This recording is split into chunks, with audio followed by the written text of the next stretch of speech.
नमस्कार, vision IAS के news today के इस अंक में आप सभी का स्वागत है। इस अंक में हम आपके लिए लेकर आए हैं यूपीएससी परीक्षा की दृष्टि से महत्वपूर्ण कुछ अहम खबरें। इस अंक के साथ मैं हूँ दिव्या सिंह। आइए सबसे पहले बात करते हैं इस अंक की हेडलाइंस के बारे में। असोम की अहोम शाही कब्रगाह मोईदाम को यूनेस्को विश्व धरोहर स्थल सूची में शामिल करने के लिए नामांकित किया जाएगा। भारतीय प्रतिभूति और विनिमय बोर्ड ने म्युनिसिपल बॉन्ड्स पर इंफॉर्मेशन डेटाबेस लॉन्च किया। अंतर्राष्ट्रीय मुद्रा कोष के एक अध्ययन के मुताबिक मूल्य नियंत्रण के लिए मुद्रास्फीति लक्ष्यीकरण न तो आवश्यक है और न ही पर्याप्त है। स्विट्जरलैंड मछली सब्सिडी पर नए समझौते को औपचारिक रूप से स्वीकार करने वाला विश्व व्यापार संगठन का पहला सदस्य बना। ChatGPT की बढ़ती लोकप्रियता ने साइबर सुरक्षा संबंधी चिंताओं को जन्म दिया और एक अध्ययन के मुताबिक स्वच्छ ऊर्जा अपनाने से अर्थव्यवस्था को खतरा उत्पन्न हो सकता है। और आइए अब खबरों पर विस्तार से चर्चा करते हैं। असोम की अहोम शाही कब्रगाह मोईदाम को यूनेस्को विश्व धरोहर स्थल सूची में शामिल करने के लिए नामांकित किया जाएगा। वर्तमान में भारत में 40 यूनेस्को विश्व धरोहर स्थल हैं। इनमें से 32 सांस्कृतिक हैं, जिनमें से कि पूर्वोत्तर में से एक भी नहीं है, और 7 प्राकृतिक तथा 1 मिश्रित श्रेणी के धरोहर हैं। मोईदाम अहोम राजाओं, रानियों और कुलीन लोगों के कब्रगाह टीले हैं। हालांकि मोईदाम ऊपरी असम के सभी जिलों में पाए जाते हैं, लेकिन अहोमों की पहली राजधानी चराईदेव अहोम के लगभग सभी शाही लोगों का कब्रिस्तान है। मोईदाम में 3 प्रमुख विशेषताएं पाई जाती हैं। अब ये जो मोईदाम टर्म है वो इसलिए भी इम्पोर्टेंट हो जाती है क्योंकि एक तो पहली बार इसे यूनेस्को विश्व धरोहर स्थल में शामिल किया गया है, और ये जो टर्म है मोईदाम, इसको लेकर ही, इसकी विशेषताओं को लेकर के क्वेश्चन बनाया जा सकता है। तो इसकी विशेषताओं की बात करें तो इसमें एक गुंबदाकार कक्ष होता है जिसमें कि मृतक के अवशेष रखे जाते हैं। मिट्टी का एक अर्धगोला टीला होता है जो कि ईंटों की संरचना वाले कक्ष को ढके हुए है, और ईंटों की इस संरचना के ऊपर प्रतिवर्ष चढ़ावा चढ़ाया जाता है। इसके अलावा एक अष्टकोणीय 4 दीवारी जिसके पश्चिम में एक मेहराबदार प्रवेश द्वार है। मोईदाम का आकार मामूली टीले से लेकर एक छोटी पहाड़ी जितनी ऊंचाई तक का है। इनका आकार दफनाए गए व्यक्ति की सत्ता, दर्जा और उसके संसाधनों पर निर्भर करता है। शाही मोईदाम सहित सभी नागरिक संरचनाओं के निर्माण के लिए एक विशेष अधिकारी नियुक्त किया जाता था। इसे चांगरुंग फुकन के पदनाम से जाना जाता था। अहोम राजाओं को उनके खजाने और दैनिक उपयोग की वस्तुओं के साथ दफनाया जाता था। अहोम साम्राज्य की बात करें तो पारंपरिक और सांस्कृतिक रूप से अहोम लोग महान ताई समूह के सदस्य हैं। उन्होंने अहोम वंश के पहले राजा छोलुंग सुखफा के नेतृत्व में पटकाई पहाड़ियों से होकर ब्रह्मपुत्र घाटी से ऊपरी असम क्षेत्र में प्रवेश किया था। उन्होंने चराईदेव को अपनी राजधानी बनाया था। अहोम साम्राज्य के ही लचित बोरफुकन सबसे महानतम सेनापतियों में से एक थे जिन्होंने मुगलों के खिलाफ युद्ध किया था। अगली खबर बैंकिंग और अर्थव्यवस्था से जुड़ी है। भारतीय प्रतिभूति और विनिमय बोर्ड ने म्युनिसिपल बॉन्ड्स पर इंफॉर्मेशन डेटाबेस लॉन्च किया। इस डेटाबेस में सेबी द्वारा आंकड़ों, विनियमों, सर्कुलर आदि के रूप में जारी बड़ी मात्रा में सूचनाएं शामिल हैं। इसके अलावा इसमें ऐसी सूचनाएं भी शामिल हैं जिनकी म्युनिसिपल बॉन्ड मार्केट का लाभ उठाने के इच्छुक इस बॉन्ड के जारीकर्ता को जरूरत पड़ सकती है। म्युनिसिपल बॉन्ड एक तरह का ऋण लिखित होता है। इसे नगर निगम जारी करता है। बेंगलुरु ने 1997 में भारत में पहली बार म्युनिसिपल बॉन्ड जारी किए थे। दरअसल म्युनिसिपल बॉन्ड की जरूरत इसलिए है क्योंकि बेहतर शहरी अवसंरचना के विकास के लिए स्थानीय सरकारों को अधिक वित्तीय संसाधनों की जरूरत पड़ती है। ये बॉन्ड इन संसाधनों की पूर्ति करने में मदद करते हैं। ये नगर निगमों की केंद्र या राज्य सरकारों पर निर्भरता को कम करता है। अपशिष्ट उपचार, वायु और जल प्रदूषण आदि से निपटने के लिए नवोन्मेषी और उपयुक्त तकनीकों को अपनाने में ये सक्षम बनाता है। अब म्युनिसिपल बॉन्ड के समक्ष जो बाधाएं हैं उसमें इस तरह के बॉन्ड के लिए द्वितीयक बाजार का अभाव है और इस वजह से अधिक निवेशकों को आकर्षित करने में समस्या आती है। म्युनिसिपल बॉन्ड पर कई तरह की शर्तें लगाई जाती हैं, जैसे कि निर्धारित सीमा और ऋण चुकाने की अधिकतम अवधि। नगर निगमों के लेखांकन मानक निम्न स्तरीय हैं, साथ ही इनमें संस्थागत क्षमताओं की भी कमी है। आरबीआई ने एक हालिया रिपोर्ट में म्युनिसिपल बॉन्ड्स के माध्यम से संसाधन जुटाने के कई उपाय सुझाए हैं, और ये सुझाव हैं: ठोस और कुशल विनियमन, अधिक पारदर्शिता और बेहतर गवर्नेंस सुनिश्चित किया जाना चाहिए। द्वितीयक बाजार विकसित करने के लिए म्युनिसिपल बॉन्ड को स्टॉक एक्सचेंजों में सूचीबद्ध करने की अनुमति दी जानी चाहिए। म्युनिसिपल बॉन्ड बेसिकली 2 तरीके के होते हैं। एक है सामान्य दायित्व बॉन्ड, जिसमें कि नागरिक सुविधाओं जैसे कि जलापूर्ति, स्वच्छता, अपशिष्ट निपटान आदि को बेहतर बनाने के लिए ये बॉन्ड जारी किए जाते हैं। और दूसरा होता है राजस्व बॉन्ड। इसमें किसी विशेष उद्देश्य जैसे कि टोल रोड या टोल ब्रिज के निर्माण के लिए ये बॉन्ड जारी किए जाते हैं। अगला टॉपिक IMF से जुड़ा हुआ है। IMF यानी कि अंतर्राष्ट्रीय मुद्रा कोष के एक अध्ययन के मुताबिक मूल्य नियंत्रण के लिए मुद्रास्फीति लक्ष्यीकरण न तो जरूरी है और न ही पर्याप्त है। इस अध्ययन में ये तथ्य प्रकट किया गया है कि कुछ देशों में मुद्रास्फीति लक्ष्यीकरण के सकारात्मक परिणाम प्राप्त हुए हैं, लेकिन अधिकतर देशों में इसके सीमित प्रभाव देखे गए हैं। मुद्रास्फीति लक्ष्यीकरण एक तरह का वित्तीय उपाय है। इसमें एक विशेष समय सीमा के भीतर मुद्रास्फीति को लक्षित स्तर पर लाने का प्रयास किया जाता है। ये उपाय अर्थव्यवस्था में प्रचलित ब्याज दर में वृद्धि या कमी करके मुद्रास्फीति के स्तर को नियंत्रित करता है। ऐसा माना जाता है कि ब्याज दर में वृद्धि आर्थिक गतिविधियों को सीमित करके मुद्रास्फीति को कम करती है। ब्याज दर घटने से आर्थिक गतिविधियों में वृद्धि होती है, जिससे मुद्रास्फीति का स्तर बढ़ता है। मुद्रास्फीति लक्ष्यीकरण का महत्व इसलिए भी जरूरी है क्योंकि ये उपाय अधिक पारदर्शी, जवाबदेह और सुसंगत नीति निर्माण में सहायक होता है। मूल्य स्थिरता निवेशकों को आत्मविश्वास के साथ उत्पादन संबंधी गतिविधियों में निवेश करने के लिए प्रेरित करती है। मूल्य स्थिरता उपभोक्ताओं की क्रय शक्ति को बनाए रखती है। संसद ने 2016 में RBI अधिनियम 1934 में संशोधन किया था। संशोधन द्वारा मौद्रिक नीति को बदला गया और मुद्रास्फीति लक्ष्यीकरण पर एक फ्रेमवर्क जारी किया गया था। नए फ्रेमवर्क के अनुसार केंद्र सरकार RBI के परामर्श से निर्धारित करती है कि एक मुद्रास्फीति का लक्ष्य क्या होना चाहिए। खुदरा मुद्रास्फीति के लिए ऊपरी और निचला सहनशीलता स्तर क्या होना चाहिए। मुद्रास्फीति को 4% पर बनाए रखने का लक्ष्य रखा गया है। इसकी ऊपरी सहनशीलता 6% और निचली सीमा 2% तय की गई है, यानी 4 के साथ में +2 और -2 का संयोग रखा गया है। लक्ष्य और सीमा को हर 5 साल में संशोधित किया जाता है। मार्च 2021 में मौजूदा लक्ष्यों को ही जारी रखा गया था। स्विट्जरलैंड मछली सब्सिडी पर नए समझौते को औपचारिक रूप से स्वीकार करने वाला विश्व व्यापार संगठन का पहला सदस्य बन गया है। ये समझौता हानिकारक सब्सिडियों को रोकने के लिए नए बाध्यकारी और बहुपक्षीय नियम निर्धारित करता है। हानिकारक सब्सिडीज दुनिया के मत्स्य भंडारण में हो रही व्यापक गिरावट का एक प्रमुख कारण है। विश्व के 1/3 से ज्यादा वैश्विक मत्स्य भंडार में जैविक रूप से असंधारणीय तरीके से मत्स्यन किया जाता है। ये पर्यावरण पर ध्यान केंद्रित करने वाला विश्व व्यापार संगठन का पहला समझौता है। साथ ही WTO की स्थापना के बाद से इस संगठन का ये केवल दूसरा समझौता है। इस समझौते को जेनेवा में आयोजित विश्व व्यापार संगठन के 12वें मंत्री स्तरीय सम्मेलन में अपनाया गया था। इस समझौते को प्रभावी बनाने के लिए विश्व व्यापार संगठन के 2/3 सदस्यों की स्वीकृति जरूरी है। इस समझौते की विशेषताएं ये हैं कि ये समझौता अवैध, अप्रतिबंधित और अनियमित मत्स्यन के लिए सब्सिडी प्रदान करने पर प्रतिबंध लगाता है। साथ ही ये अत्यधिक दोहन कर लिए गए मत्स्य भंडार में मत्स्यन और खुले समुद्र में बिना विनियमन के मछली पकड़ने पर दी जा रही सब्सिडियों को भी प्रतिबंधित करता है। ये विकासशील और अल्प विकसित देशों की जरूरतों को भी ध्यान में रखता है। उन्हें समझौते को लागू करने में मदद करने के लिए तकनीकी सहायता प्रदान करने और उनकी क्षमता का निर्माण करने के लिए एक कोष की स्थापना का प्रावधान करता है। हाल ही में यूरोपीय संघ ने इस कोष के लिए 1 मिलियन यूरो देने की प्रतिबद्धता प्रकट की है। WTO के सदस्यों पर अपने पोत या ऑपरेटर को सब्सिडी देने पर कोई प्रतिबंध नहीं है, जब तक कि वो IUU यानी कि अवैध, अप्रतिबंधित और अनियमित मत्स्यन गतिविधियों में शामिल नहीं होता है। हालांकि इस समझौते के मुताबिक मत्स्य भंडार की जैविक रूप से संधारणीय स्तर पर पुनर्स्थापना के लिए दी जा रही सब्सिडी पर कोई रोक नहीं है। हालांकि मत्स्यन सब्सिडी पर भारत का ये कहना है कि WTO के ऐसे सदस्य जिन्होंने अतीत में भारी सब्सिडी प्रदान की है और बड़े पैमाने पर औद्योगिक स्तर पर मत्स्यन में लगे हुए हैं, उन्हें सब्सिडीज को प्रतिबंधित करने के लिए अधिक दायित्व उठाना चाहिए। इसके लिए इन देशों को प्रदूषक द्वारा भुगतान सिद्धांत और साझा लेकिन विभेदित जिम्मेदारियों का पालन करना चाहिए।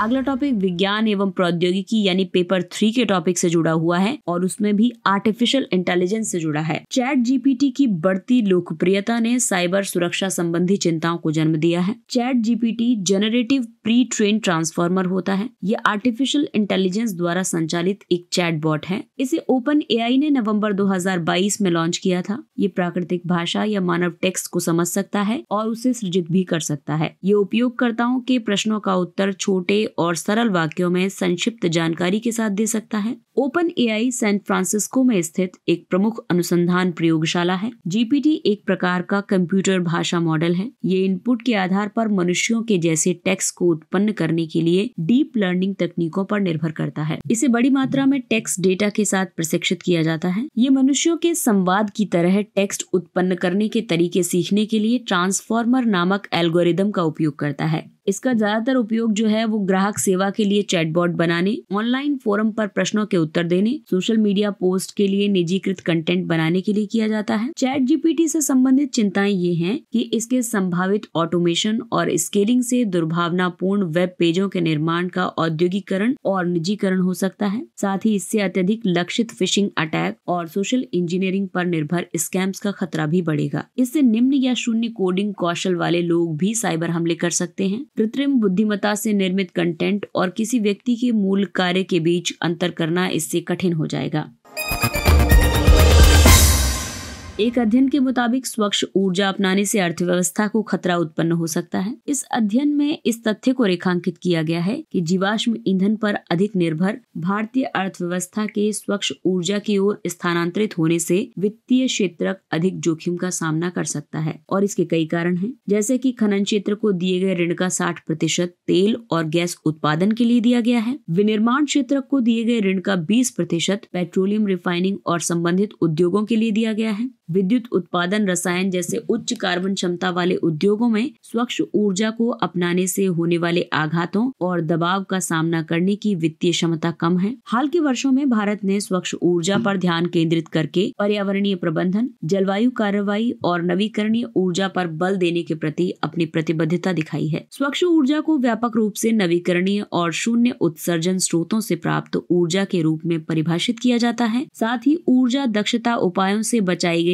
ऊर्जा भी स्वच्छ ऊर्जा में शामिल होती है और इन्हीं सब कारणों की वजह से स्वच्छ ऊर्जा की जरूरत महसूस की गई है। ये अक्षय ऊर्जा संसाधन है, यानी कि इसका कभी भी अंत नहीं होगा। आयात निर्भरता कम करके ये ऊर्जा सुरक्षा सुनिश्चित करेगी। इसके अलावा वैश्विक प्रतिबद्धताओं को पूरा करने के लिए कार्बन उत्सर्जन में कमी करने में मदद मिलेगी और साथ ही इससे पर्यावरण स्वच्छ रहेगा। भारत द्वारा इस संबंध में कई कदम उठाए गए हैं। प्रधानमंत्री ने 2070 तक नेट जीरो उत्सर्जन की प्रतिबद्धता व्यक्त की है। ग्रीन हाइड्रोजन नीति, अपतटीय पवन नीति जैसी नीतियां बनाई गई हैं। इसके अलावा पीएम कुसुम, फेम यानी कि इलेक्ट्रिक वाहनों का तीव्र अंगीकरण और विनिर्माण यानी फेम इंडिया जैसी योजना चलाई जा रही है। केंद्रीय बजट 2022-23 स्वच्छ ऊर्जा और जलवायु शमन के लिए रोड मैप प्रदान करता है।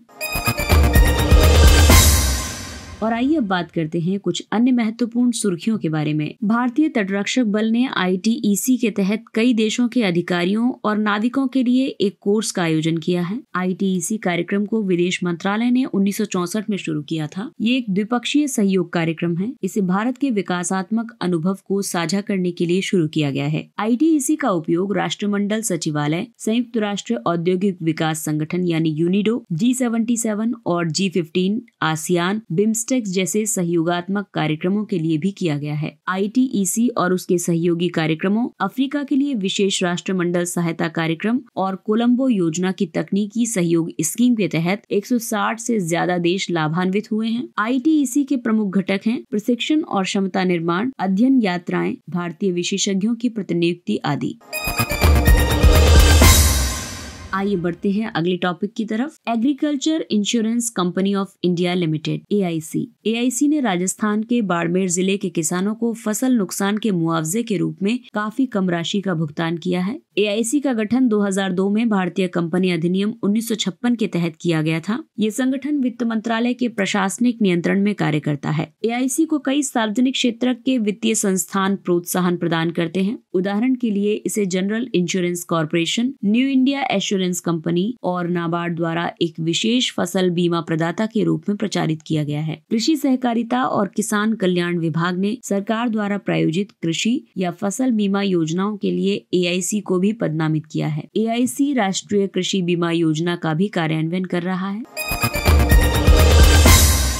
अगला टॉपिक है स्कूल स्वास्थ्य और कल्याण कार्यक्रम। इस कार्यक्रम के कार्यान्वयन के लगभग 3 वर्ष बाद भी इसमें 50% से कम वृद्धि दर्ज की गई है। अभी तक केवल 15 राज्यों ने ही इस कार्यक्रम के तहत छात्रों के साथ कक्षा सत्र शुरू किए हैं। ये कार्यक्रम जिलों में सरकारी और सरकारी सहायता प्राप्त स्कूलों में लागू किया जा रहा है। इसे आयुष्मान भारत कार्यक्रम के स्वास्थ्य और कल्याण घटक के एक भाग के रूप में शामिल किया गया है। इसके अंतर्गत प्रत्येक स्कूल में 2 शिक्षकों को स्वास्थ्य एवं कल्याण राजदूत के रूप में नामित किया जाता है। ये शिक्षक प्रत्येक सप्ताह 1 घंटे के लिए स्कूली बच्चों के साथ स्वास्थ्य संबंधी क्रियाकलाप करते हैं। रेड होल खनन। मेघालय उच्च न्यायालय द्वारा नियुक्त एक समिति ने अप्रैल 2014 में राष्ट्रीय हरित अधिकरण द्वारा रेड होल खनन पर प्रतिबंध लगाने से पहले निष्कर्षित किए गए कोयले के मेघालय सरकार के अनुमान को खारिज कर दिया है। रेड होल खनन में आमतौर पर 3 से 4 फीट गहरी संकरी सुरंग बनाई जाती है और इनमें श्रमिक, जो कि अक्सर बच्चे होते हैं, वो प्रवेश करते हैं और कोयला निकालते हैं। कोयला खनन की ये तकनीक मेघालय में ज्यादा प्रचलित है क्योंकि वहाँ कोयले की परत अपेक्षाकृत पतली है। इस पर वर्ष 2019 में उच्चतम न्यायालय ने ये कहा था कि यदि खान और खनिज विकास और विनियमन अधिनियम तथा खनिज रियायत अधिनियम 1960 के तहत कोयले का खनन किया जाता है तो एनजीटी का प्रतिबंध लागू नहीं होगा। अगला टॉपिक है मीजल्स यानी कि खसरा और रूबेला। भारत ने वर्ष 2023 तक मीजल्स और रूबेला उन्मूलन का संशोधित लक्ष्य निर्धारित किया है। इससे पहले निर्धारित लक्ष्य की समय सीमा 2020 तक थी। मीजल्स एक वायरस जनित रोग है। ये विशेष रूप से श्वसन तंत्र को संक्रमित करता है। रूबेला भी एक वायरस जनित रोग है। ये लिम्फ नोड्स, आंख और त्वचा को प्रभावित करता है। भारत द्वारा इसके उन्मूलन के लिए कई कदम उठाए गए हैं, जैसे कि मिशन इंद्रधनुष। इसे टीकाकरण से वंचित आबादी को टीकाकरण अभियान में शामिल करने के लिए शुरू किया गया है। दूसरा है राष्ट्रीय रणनीतिक योजना। इसे मीजल्स और रूबेला उन्मूलन के लिए आरंभ किया गया है। तीसरा है रूबेला युक्त टीका। इसे नियमित टीकाकरण कार्यक्रम में शामिल किया गया है। और चौथा है मीजल्स रूबेला संपूरक टीकाकरण गतिविधि। ये एक राष्ट्रव्यापी अभियान है। अगला टॉपिक है बौद्ध मठ परिसर की खोज। पश्चिम बंगाल के भरतपुर क्षेत्र में किए गए उत्खनन में बौद्ध मठ परिसर की खोज हुई है। हालांकि इस स्थल का उत्खनन पहले भी किया जा चुका है, जिसमें एक बौद्ध स्तूप मिला था। ताम्रपाषाण या ताम्र युग के काले और लाल मृदभांड प्राप्त हुए हैं। भूमि स्पर्श मुद्रा में बुद्ध की प्रतिमाएं मिली हैं। इस मुद्रा को पृथ्वी साक्षी मुद्रा भी कहा जाता है। इस मुद्रा में महात्मा बुद्ध के दाहिने हाथ की सभी उंगलियों को भूमि को स्पर्श करते हुए दर्शाया जाता है। ये मुद्रा बोधि वृक्ष के नीचे बुद्ध द्वारा ज्ञान प्राप्ति का प्रतीक है। यानी कि जब बुद्ध को ज्ञान प्राप्त हुआ था तब उन्होंने इसके साक्षी के रूप में भूदेवी यानी स्थावर का आह्वान किया था। और आइए अब चर्चा करते हैं सुर्खियों में रहे व्यक्तित्व के बारे में। वीर नारायण सिंह। छत्तीसगढ़ सरकार ने वीर नारायण सिंह के सम्मान स्वरूप एक क्रिकेट स्टेडियम का नाम शहीद वीर नारायण सिंह अंतर्राष्ट्रीय क्रिकेट स्टेडियम रखा है। श्री सिंह छत्तीसगढ़ सोनाखान के एक जमींदार थे। उन्होंने छत्तीसगढ़ में 1857 की क्रांति का नेतृत्व किया था। उन्हें प्रथम छत्तीसगढ़ी स्वतंत्रता सेनानी माना जाता है। उनके पूर्वज गोंड जनजाति से संबंधित थे। बाद में उन्होंने गोंड से अपनी संबद्धता को त्याग दिया था और बिंजवार जनजाति से जुड़ गए थे। वीर नारायण सिंह साहस, नेतृत्व और दृढ़ संकल्प वाले व्यक्ति थे।